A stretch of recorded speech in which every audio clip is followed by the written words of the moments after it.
সাল ছিল 2014। আজ থেকে 12 বছর আগে Real Madrid versus Atletico Madrid UCL final. Atletico Madrid 1-0 গোলে লিড করছিল।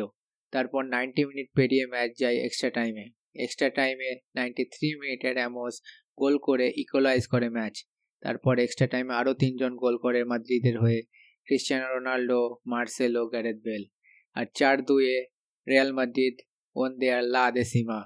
That time I became Madrid fan. I start following Real Madrid. I still remember Xavi Alonso sideline থেকে এসে রিয়াল মাদ্রিদের সাথে সেলিব্রেট করছিল। আর ওর পরে কি হয়েছিল সেটা তো সবাই জানে। 2016, 2017, 2018 তিনবার পর রিয়াল মাদ্রিদ ইউসিএল চ্যাম্পিয়ন হয়। The only club in world football to win 3 UCL back to back. 1992 এর আগেও 5বার back to back Real Madrid UCL জেতে, বাট তখন ইউসিএল এর নাম ছিল ইউরোপিয়ান কাপ। আর ওই একটা দিন ছিল, আর আজকে একটা দিন। আজকে আমরা অ্যালবাসেতের সাথে ম্যাচ হেরে যাই। অ্যালবাসেতে কোপা ডেল রেতে আমাদের নক আউট করে দেয়। 3টে গোল স্কোর করে আমাদের এগেন্সে, 3বার আমাদের ডিফেন্স লাইন ব্রেক করে।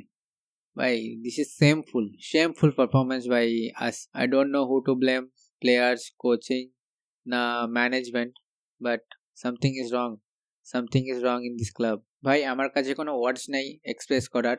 I am very upset. Next game আছে আমাদের লা লিগার স্যাটারডেতে। কোনো এক্সপেকটেশন নেই ভাই, কোনো এক্সপেকটেশন নেই। ডোন্ট নো ভাই, let's hope for the best.